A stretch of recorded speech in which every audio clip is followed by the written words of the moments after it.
2009. aastal. Kas te olete oma tööga rahul? See on väga mitmekesine töö.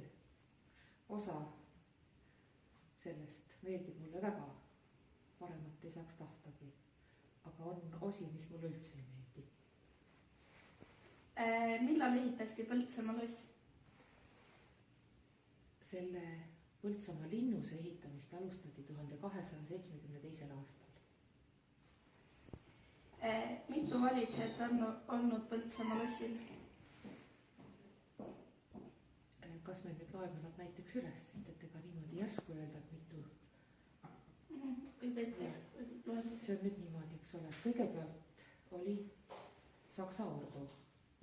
Ordu jaoks ta ehitati. Ordurüütlid, 6 rüütlit oli konvent, korraga elasid. Siis oli meil vahepeal see kuulus aeg, kui oli Liivimaa kuningriik. Nii et tuleb siis see hertsog Magnus kui Liivimaa kuningas. Siis on paarkümmend aastat poolakate võimu ja 100 aastat veel oli siis Rootsi. Et kas me nüüd hakkame arvutama või me ei hakka arvutama? Ei ole vist vaja. Ja kui Rootsi aeg läbi sai, tuli Vene aeg, võt siis on küll niimoodi, et võite siit kohe kõrvalt ühe kena härrasmehe üles filmida. Heinrich Klaus von Fick, sakslane. Ja sealt maalt edasi võib öelda niimoodi, et eraomandis. Ficki järel tema väimees Voldemar Johann von Lau, kes võib ka juhtuda siin pildile. Ja jääb veel Katariina teise teine poeg Aleksei Bobrinski ning lõpuks Vürstika Kaarinid. Siis Eesti Vabariik ja siis Põltsamaa linn. Ja siis jälle riik, aga üks teine riik. Vahepealsed okupatsioonid. Ja millest on ehitatud Põltsamaa loss? Mis materjalidest? Põhiliselt on kasutatud piirkonnast leitud paekivi ja paekivi on vaheldumisi maakivi ridadega, maakivi ehk siis graniidi, aga et kohalik materjal ja hiljem on telliskive natukene ka kasutatud. Kui palju on olnud vallutusrikti? No, neid on olnud ka, kunagi sai vist öeldud välja, et vähemalt 7 korda on seda linnust rüüstatud, põletatud. Et praegu võib-olla nüüd ei hakkaks ükshaaval üles lugema ja meelde tuletamatult, et siis oli see ja see ja see. Aga võimalik, et 7 on õige arv. Okay. Kas on üritatud Põltsamaa lossi renoveerida? Millal? Kui me nüüd lähtume 7 rüüstamisest, siis võib öelda, et jah, teda on mitu korda renoveeritud. Aga kui me lähtume viimasest põlemisest, mis oli siis 1941, siis ikkagi on püütud. Projekte on mitu korda valmis joonistatud, on tellinguid sees olnud, mingeid töid on natuke haaval tehtud, aga erinevatel põhjustel on jäänud siis seisma. Üks jutt on sellest, et kui oli Põltsamaa rajoon, et siis oli juba peaaegu, et raha koos ja kohe hakatakse tegema. Et see oli siis 1960. aasta paiku. Ja teine oli siis 1980. 80. aastal on valminud projektid, kuidas sellest siis, ma ise kasutan sõna linnus. Linnus on siis kogu selle kompleksi nimi, aga loss on siis see, mis on varemetes. Ja just selle varemete sisse pidi tehtama nii, et keldrist alates baarid ja restoranid, ülespoole siis kohvikud, muuseumid, aga edasi veel, see, mis nüüd on jälle ETK, siis oli ETK veel nõukogude ajal, et selle peakontor, raamatupidajatest, arhiividest kuni peadirektorite kabinetideni välja. Selline suur plaan oli.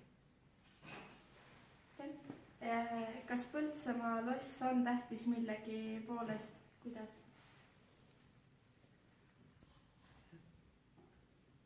Igasugused asjad on tähtsad, jah, kellegi jaoks, eks ole, et ei ole ilmselt mõtet mõelda, et ta kohe kõikide inimeste jaoks oleks mingi tähtsusega. Aga Põltsamaa lossil on mitmeid kunsti ajaloolise väärtusega üpris ainulaadseid detaile. üht-teist nendest on ka säilinud. võib-olla kõige laiema tuntusega on see, et loss on olnud ainus rokokoo loss Eestis. et rokokoo stiil, selline kaunis, õhuline, loodusesse tagasi vaatav, aga väga lühiajaline Baltimaades. Ootamata jäänud.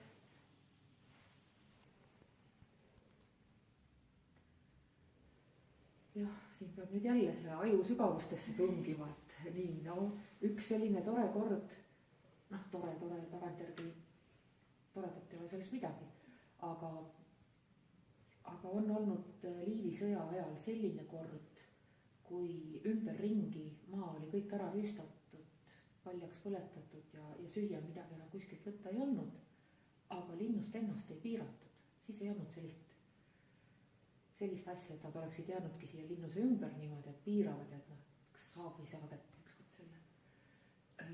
Ja siis Ordu sõjavägi läks lihtsalt vaikselt öösel minema Pärnusse.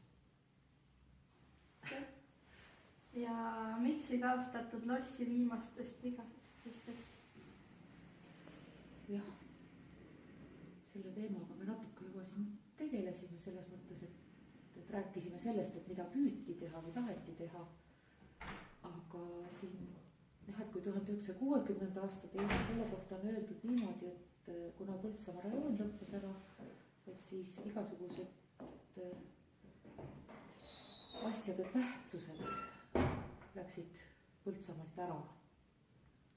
ja teine, mis võib nüüd selle 1980. aastate asja kohta öelda, et Põltsamaa loss on üks nendest objektidest Eestis, kelle jaoks Nõukogude võim sai liiga ruttu läbi.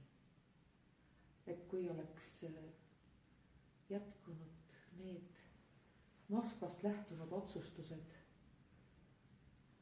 noh, võib-olla siis oleks jõutud ja no ütleme lihtsamalt, siin olid Poola restauraatorid tööl ja öeldakse, et Poola restauraatorid, et nad hakkasid tahtma dollareid, aga et siit polnud dollareid anda.